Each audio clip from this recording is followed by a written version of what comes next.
Boa tarde, turma. Tudo bem com vocês? Sejam bem-vindos a mais uma aula de ciências. Estamos chegando ao final de semana. Espero que vocês estejam aí preparados para curtir o final de semana com todas as tarefas em dia. Por isso que é importante vocês fazerem a tarefa diariamente, porque aí final de semana vocês estão livres para brincar, para conversar com os colegas. Mas antes de encerrar as nossas aulas dessa semana, nós vamos fazer a correção das nossas atividades. Gente, eu havia deixado a página 208 e 209, mas a 208 eu já havia corrigido, então hoje eu vou corrigir apenas a 209, ok? Vamos lá? 209, pegue aí a sua atividade e vamos corrigir. Terceira questão, olha o que ela diz. Em relação ao som, associe as colunas. Na primeira coluna, ela vai colocar 1 frequência, 2 intensidade, 3 ondas sonoras, 4 nível sonoro e 5 eco.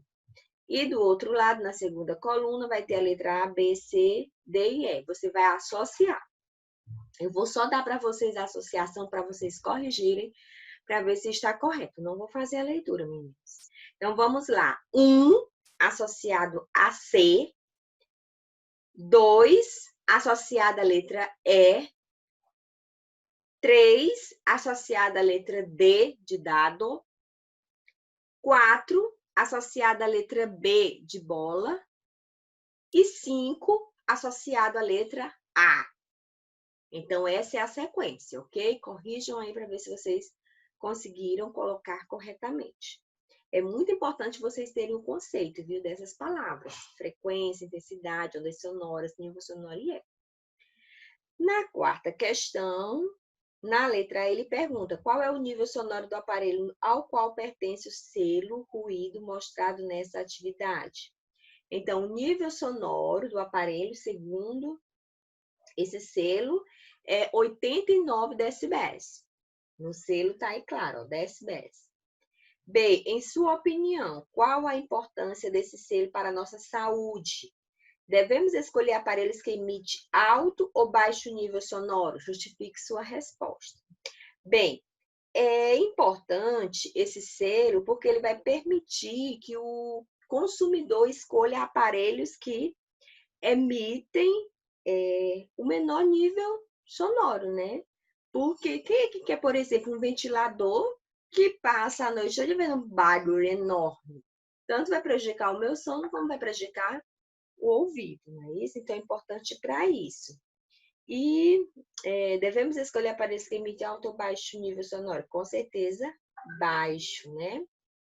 Por quê, gente? Porque se nos expormos a ruídos altos, consequentemente, no futuro, teremos, né, um problema muito sério de audição. Aí, meninos, na página anterior ao exercício, nós vamos ter um texto falando da cidadania no nosso dia a dia, aí fala da poluição sonora. Vocês já devem ter ouvido falar na poluição sonora, né? Assim como existe a poluição do ar, existe a poluição sonora, que é causada por uma quantidade excessiva de ruídos. Infelizmente, hoje nas cidades nós vivemos uma poluição sonora muito séria. Nós não podemos nem sair, que em todos os ambientes, né, um barulho muito grande. Às vezes, na nossa sala de aula também pode acontecer poluição sonora. Não deve, mas às vezes acontece, e nós temos que ter cuidado com isso. Aí, aqui nesse texto, vai falar a questão do fone, né, de ouvido, que hoje é uma a peça muito usada, né, entre as pessoas, mas que, gente, traz consequências terríveis. Nós temos que ter muito cuidado com o uso dos fones de ouvido. Então, usar de forma moderada e procurar usar no menor volume possível, porque ele, se for usado de forma excessiva, como já fica direto, né, no ouvido da pessoa, poderá, no futuro, causar um problema muito sério de audição. Você pode dizer assim, professora, eu não sinto nada. Sim, agora não, mas é uma situação que poderá, no futuro, trazer problema. Então, aí ele fala algumas atitudes que podem nos ajudar a cuidar da audição, né? Que é evitar lugares com ruído, usar protetor auricular, né? Quem trabalha em lugares que tem muito ruído, vocês já devem ter visto aquelas pessoas que trabalham em aeroporto, elas têm que usar, né, os protetores, porque lá eles ficam constantemente vulneráveis, né, exposto a grandes ruídos. Não dormir com a TV ou rádio ligado, ouvir baixo, né, gente?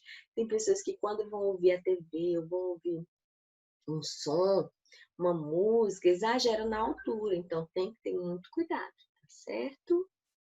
Aí vocês façam uma leitura que é bem interessante, a gente está atento a esses problemas que são causados, né, pelo uso inadequado desses equipamentos, né? Infelizmente, hoje na cidade, nós estamos constantemente expostos a esses ruídos. É ônibus, é carro de som, né? Quando nós vamos ao interior, gente, como a gente sente uma mudança muito grande, né? Se pudéssemos morar no interior, seria muito bom. Mas temos que nos adaptar aqui à nossa cidade. Então, vamos lá. Hoje, nós vamos falar sobre a luz em nosso cotidiano. O que nós vamos falar sobre isso? Tá no livro, gente, na página 210. Eu estou sempre falando para vocês da importância de estarmos também lendo o livro, não esqueça. Então, o que é a luz? Vocês já pararam para pensar o que é que nos faz enxergar as coisas? São os nossos olhos? O que permite que os nossos olhos enxerguem? Ou o que é luz, gente? A gente apenas sabe que durante o dia está claro, durante a noite está escuro, né? Mas qual seria o conceito? Essas perguntas também foram perguntas que atormentaram muitas pessoas. E no livro de vocês vão ter uma linha do tempo, né, de 500 a.C. até 1900 depois de Cristo. Eles vão trazer aqui alguns cientistas, filósofos, né, porque no início não existiam cientistas, eram filósofos, que observando a natureza, eles tentavam dar uma resposta, né, para os seus questionamentos, para as suas dúvidas. Eu vou ler aqui só o primeiro, que foi Empédocles, em mais ou menos 500 a.C., que ele afirmou que os corpos luminosos refletem algo que era emitido pelos nossos olhos, né? Foi o conceito que ele deu para a luz. Mas, diante de todas as pesquisas que foram feitas, chegou-se à conclusão de que a luz é um tipo de onda eletromagnética visível ao olho humano. Meninos, vocês lembram que eu falei para vocês que existiam dois tipos de onda? A onda sonora, que foi o que nós acabamos de estudar, e a onda eletromagnética. Então, a luz foi classificada como uma onda eletromagnética. Só que no caso da luz, ela é visível ao olho humano, porque existem outras ondas eletromagnéticas que o seu feixe de luz, que dentro do seu feixe nós não podemos perceber, embora exista essas ondas, mas não é perceptível. A perceptível foi chamada de luz, e ela é formada pela propagação em conjunto de um campo elétrico e um magnético. Então, eles chegaram a essa conclusão com relação ao conceito de luz. Eu coloquei essas duas imagens aí só para vocês refletirem, né? A luz. Gente, o feixe, quando nós estamos num lugar escuro, que de repente é colocado um feixe de luz, né? Algo que encandeia os nossos olhos. E a luz, ela traz clareza, né? Aquilo que estamos vendo. Olha só, a luz traz clareza, ela expõe aquilo que antes não estava sendo visto. Então, a luz, ela pode se propagar no vácuo com uma velocidade aproximadamente de 300.000 quilômetros por hora. Aliás, meninos, por segundo, quilômetros por segundo, km por s.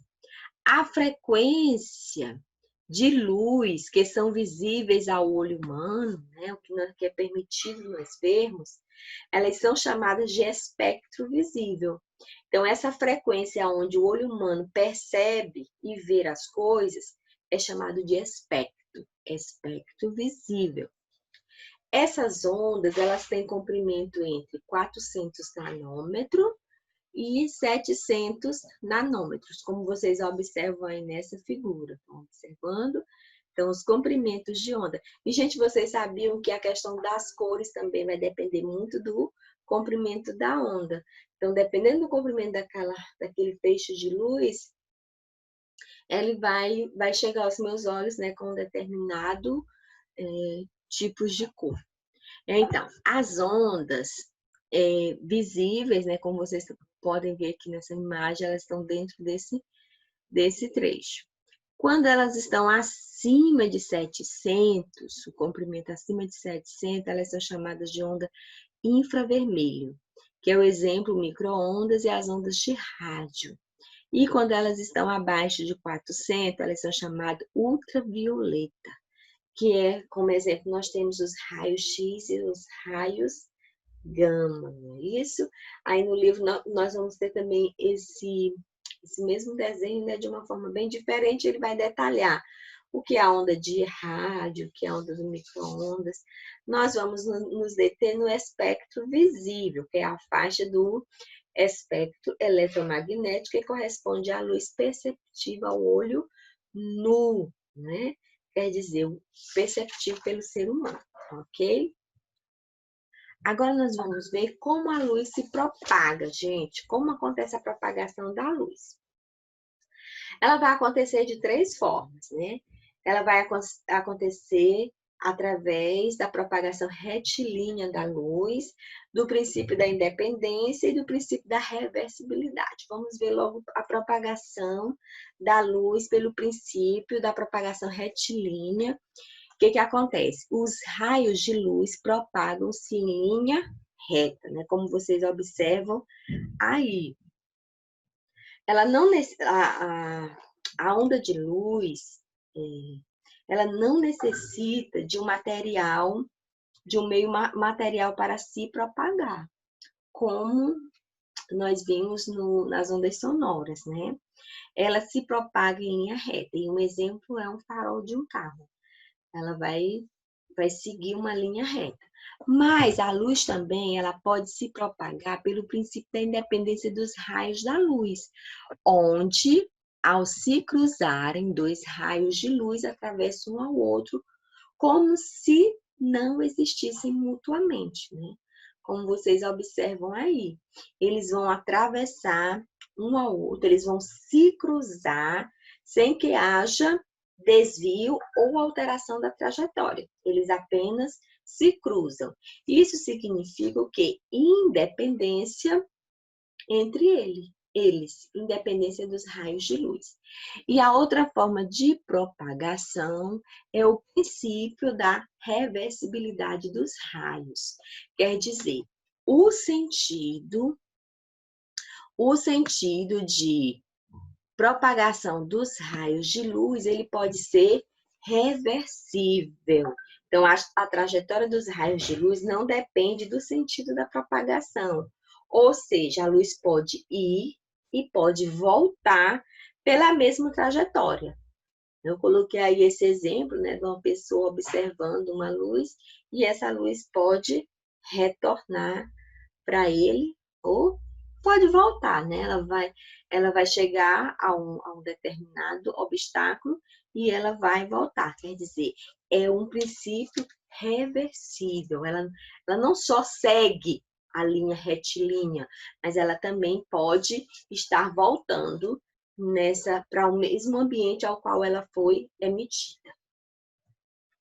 Agora vamos ver a interação da luz com os objetos. Gente, você já pensou como nós enxergamos os objetos que estão ao nosso redor, no ambiente que vivemos? Isso só acontece porque a luz, ela interage com os objetos.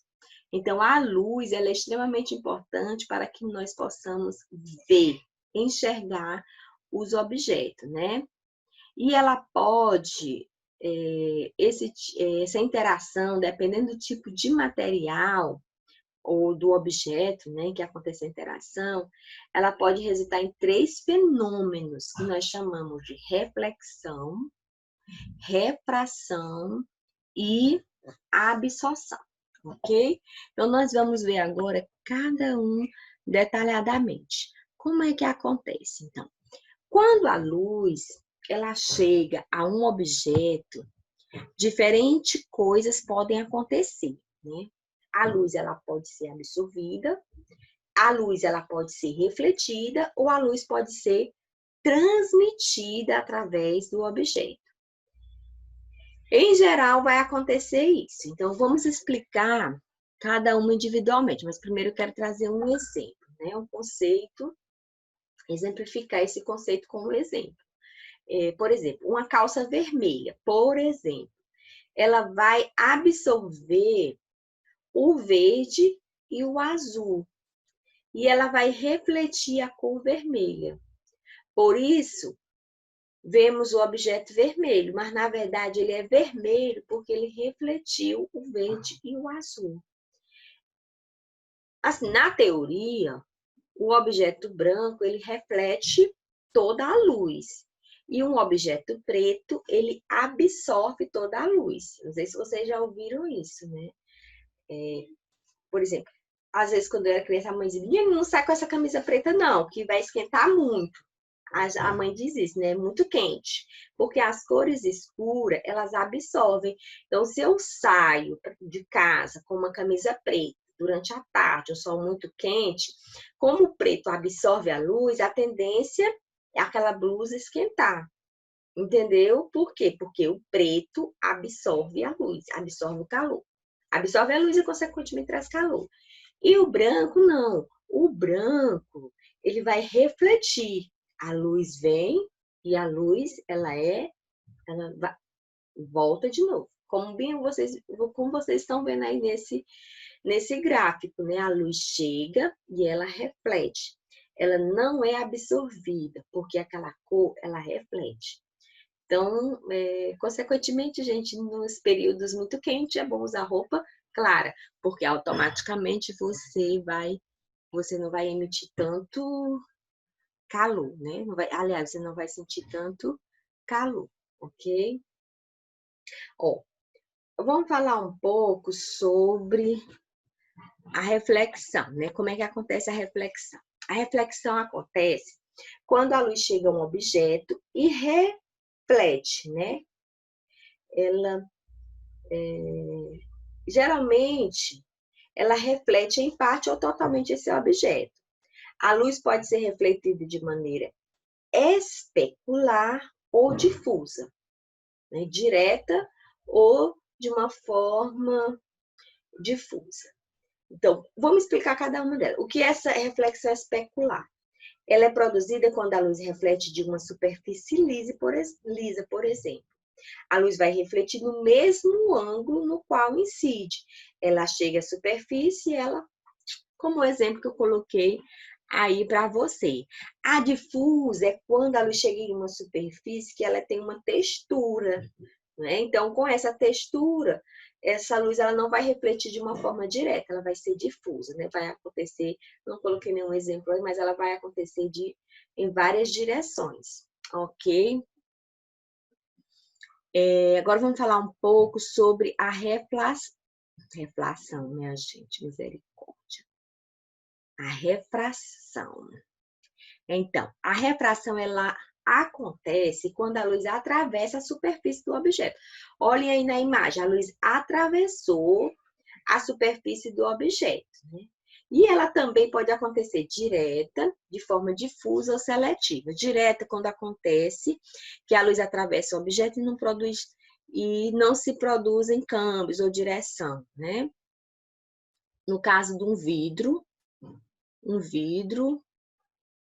a luz ela passa de uma forma direta.